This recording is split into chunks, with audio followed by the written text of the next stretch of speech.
안녕하세요. 오늘은 스튜디오 드래곤에 대해서 알아보도록 하겠습니다. 한국 콘텐츠 제작 기업의 대표 주자이자 하나알령만 풀린다면 바로 TO를 주식이죠. 코스닥에 상장되어 있고요.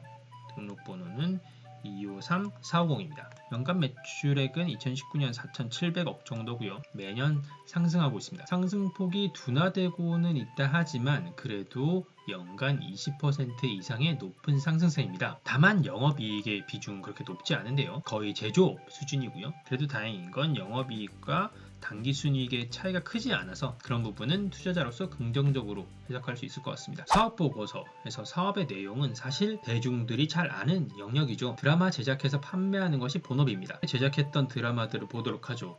처음부터 유명한 작품이 바로 나옵니다. 도깨비.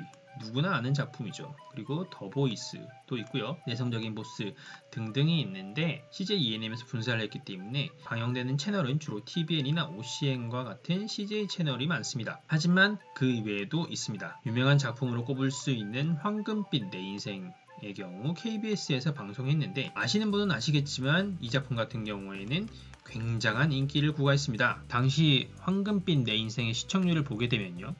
20% 30%도 있지만 가장 최고 시청률이 47%에 이르는 수준입니다. 요즘 시대에 47%면 TV 있는 집은 다 봤다고 할 수 있는 수준 아닐까요? 그 외에도 다양한 작품들이 있었는데요. 물론 이렇게 성공한 프로그램만 있는 것은 아닙니다. 아스달 연대기처럼 정말 욕도 많이 먹고 힘들었던 작품도 있죠. 하지만 그 이후에도 호텔 델루나 이런 것처럼 괜찮은 작품도 있었고 이런 플랫폼이 아니라 넷플릭스에 올렸던 좋아하면 울리는 이런 작품도 있었습니다. 어쨌거나 괜찮은 작품을 꾸준히 만들어내고 있는 것으로 보입니다. 작품이 작가도 중요하고 감독, 배우 모두 중요하지만 사실 이들을 엮어내는 팀의 역할도 그에 못지않게 중요하다는 면에서 스튜디오 드래곤의 역할이 주요했던 부분들이 있지 않을까 싶습니다. 사업 영역이 워낙 쉽고 명확하니까 숫자로 바로 넘어가 보도록 하죠. 유동자산을 보게 되면 2,400억 정도로 줄어드는 추세인데 이는 비유동자산과 비교해봤을 때 비유동자산이 늘어나고 있으니까 상쇄할 수 있는 부분이 어느 정도 있다고 보여집니다. 비유동자산에서 보게 되면 사용권 자산이라는 게 갑자기 늘어난 걸로 보이죠. 하지만 이것은 회계의 기준이 바뀌어서 추가가 됐다라고 보시면 되고요. 실제로는 다른 자산에 포함되어 있던 것입니다. 그리고 좀 눈에 띄는 것이 이제 장기 선급금이 좀 늘었다라는 부분인데 장기적인 계약 관계를 맺고 가는 부분이 있는 것 같습니다. 그리고 무형자산이 늘었는데요. 무형자산이 늘어난 이유는 2019년 사업보고서상에 반영될 수 있는 GT스트라는 업체의 100% 자회사 편입이 있었기 때문입니다. 이 GT스트가 어떤 기업인가? 아티스트라고 하는데 저희가 일반적으로 아는 그런 엔터테인먼트, 그러니까 JYP나 이런 업체는 아니고요. 이런 작품을 만들어내는 업체입니다. 포트폴리오로 보게 되면 저희가 잘 아는 호텔 델루나, 그리고 저 개인적으로는 괜찮게 봤던 라이브 이런 작품들이 있고요. 그리고 괜찮은 사랑이야, 그리고 중년층에게 인기를 끌었던 디어 마이 프렌즈라던가 세상에서 가장 아름다운 이별 등이 있습니다. 사실 다른 무엇보다 좀 주목해서 봐야 할 분들은 바로 여기에 소속되어 있는 분들인데요. 감독분들도 계시지만 가장 대중에게 잘 알려진 분으로는 노희경 작가가 이 회사에 소속되어 있다라는 부분이 주목해서 볼만한 부분이 아닐까 싶습니다. 부채 역시 보면 늘어나고 있는데요. 개인적 관점으로 볼 때는 빚이 늘어나니까 무조건 나쁘다고 볼 수도 있겠지만 사업의 관점에서 보면 사업의 사이즈가 커지고 있다는 해석도 가능합니다. 실제 매출을 보더라도 성장하고 있다는 것을 저희가 앞에서 봤으니까요. 매출에 관한 부분 앞에서 살펴봐서 자세히 볼 거는 없을 것 같고요. 아무래도 컨텐츠 업이다 보니까 라인업이 제일 중요할 것 같습니다. 그럼 라인업을 좀 살펴보도록 하죠. 가장 주목을 받는 부분은 바로 더킹, 영혼의 군주라는 작품입니다. 지금 SBS에서 방영을 하고 있고 넷플릭스에서도 같이 방영을 하고 있는데 여러가지 문제점이 지적되고 있습니다. BPL이 과도하다는 얘기도 있고 과연 이 부진을 작가의 탓으로 돌릴 수 있냐, 디테일이 부족하다 이런 얘기도 하고 있습니다. 어쨌거나 더킹 자체가 부진하다는 것이 스튜디오 드래곤의 주가에 영향을 끼치고 있고요. 제 주변에서 봤을 때도 이 작품에 대해서는 좀 아쉬운 얘기를 많이 하더라고요. 도깨비의 아류작이라는 느낌을 지울 수 없다. 차라리 도깨비보다 먼저 나왔다면 어땠을지 모르겠지만 지금은 좀 아쉽다 라고 하더군요. 지금 이 작품 같은 경우에는 이미 주가에 반영이 돼 있을 테니까 남은 작품들을 좀 보도록 하죠. 이미 방영된 작품으로는 앞에서 말씀드린 더킹 영원의 군주도 있고 사랑의 불식착도 스튜디오 드래곤의 작품이고요. 하이바이바마 이거는 이제 김태희의 복귀작으로 굉장히 주목을 받았던 작품인데 이 작품도 이 회사의 작품이고 화양연화 그리고 메모리스트 루갈 등이 있습니다. 어디 하나 사실 제대로 된 주목을 받았다는 작품은 없습니다. 좀 아쉬운 얘기가 많이 나왔던 것이 사실입니다. 남은 작품들을 보게 되면 지금 6월 방영으로서 좀 주목을 받고 있는 작품 중에 하나가 사이코지만 괜찮아 라고 김수현이 나오는 드라마고요. 동백이에서 화제를 받았던 오정세 배우도 나오고 있습니다. 그리고 장르물로 좀 인기를 끌었던 비밀의 숲도 시즌2가 나온다고 하고요. 라인업은 좋습니다. 조승우 배우 그리고 배두나 씨 이런 분들 여러분들이 나오시고요. 그리고 또 다른 작품으로는 청춘기록이라고 박보검 씨가 나오는 또 다른 작품이 있습니다. 그리고 기생충에서 인기를 끌었던 박소담 분이 여배우 여주로 나오는 것 같고요. 하지만 제가 쭉 라인업을 살펴를 봤는데 과거에 스튜디오 드래곤이 히트를 쳤던 작품 중에 하나가 미스터 선샤인입니다. 그런 작품이 사실 보이진 않더라고요. 그래서 다 그 작품들이 대박을 치더라도 그 작품 수준에서 대박이지 전체적으로 대박을 치기에는 좀 아쉬운 면이 있겠다라는 생각이 좀 많이 들었고요. 하지만 유일하게 아직 정보가 많이 노출이 되지 않아서 기대가 되기도 하고 그 라인업이나 작가 때문에 기대가 되는 작품은 바로 히어라는 가제의 작품입니다. 작가는 앞에서 봤던 GT스트의 노희경 작가인데요. 노희경 작가는 굉장히 유명하신 분이죠. 그리고 라인업이 괜찮습니다. 이병헌. 일단 이병헌이 최근에 드라마로 나와서 망한 적이 없더라고요. 그래서 약간 기대되는 부분도 있고요. 배우의 안목을 한번 믿어볼 수도 있겠죠. 한지민, 신민아, 남주혁, 배성우 이렇게 나오는데 아직까지 디테일하게 노출된 부분은 많지 않고 편성이 확정되지도 않았습니다. 하지만 다른 작품들이 약간 소소한 느낌으로 갈 수 있다면 이 작품 같은 경우에는 국제기구 NGO의 이야기를 그린다는 점에서 뭔가 좀 스케일이 있다. 그래서 요거는 좀 크게 터질 수도 있겠다라는 기대감을 가질 수 있었습니다. 하지만 원래 업계에서 하는 말이 시청률은 신의 영역이라고 이야기합니다.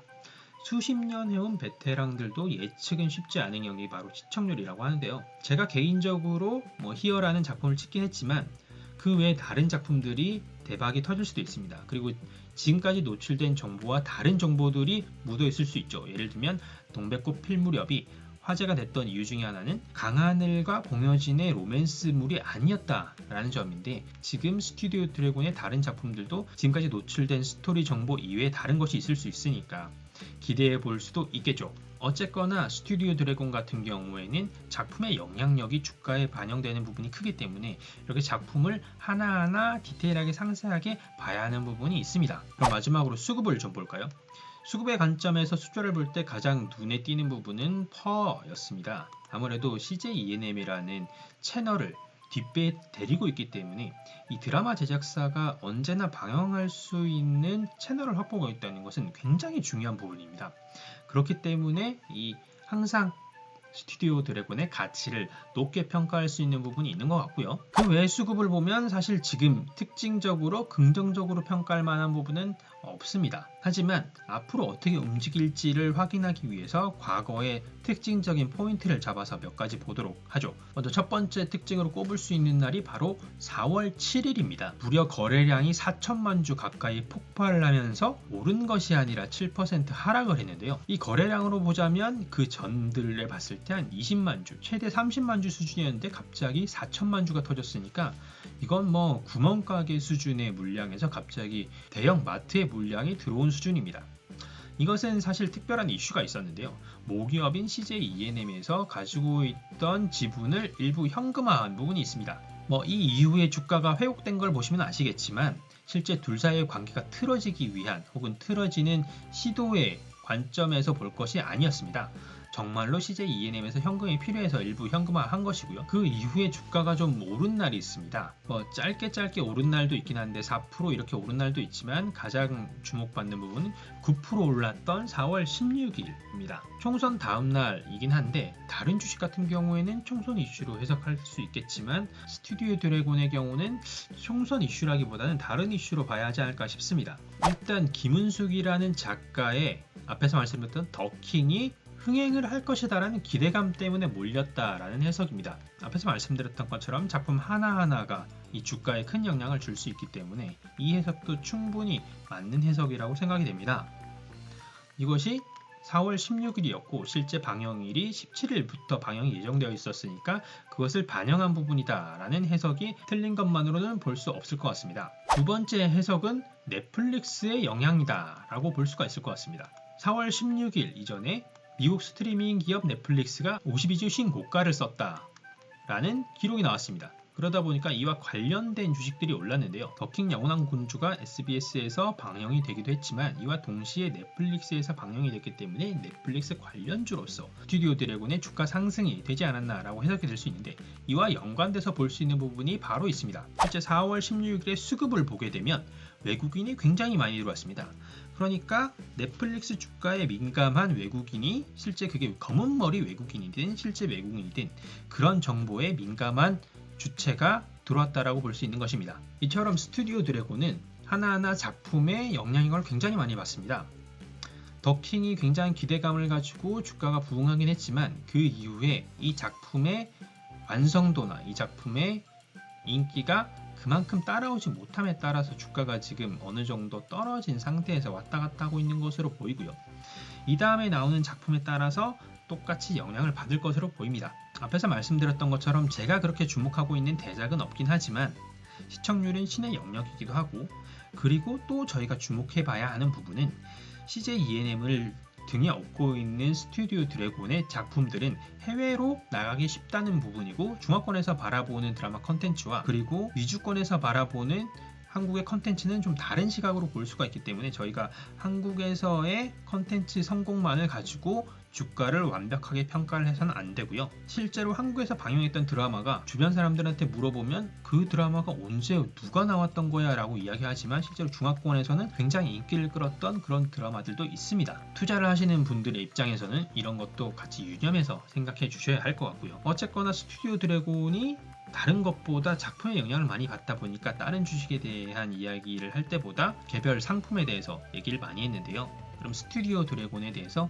지금 시점에서는 이 정도로 마무리를 하는 게 맞을 것 같고요. 다음에 새로운 뉴스가 나온다라고 하면 그때 스튜디오 드래곤에 대한 이야기로 찾아뵙도록 하고 저는 다음에 새로운 주식에 관한 이야기로 찾아뵙도록 하겠습니다. 감사합니다.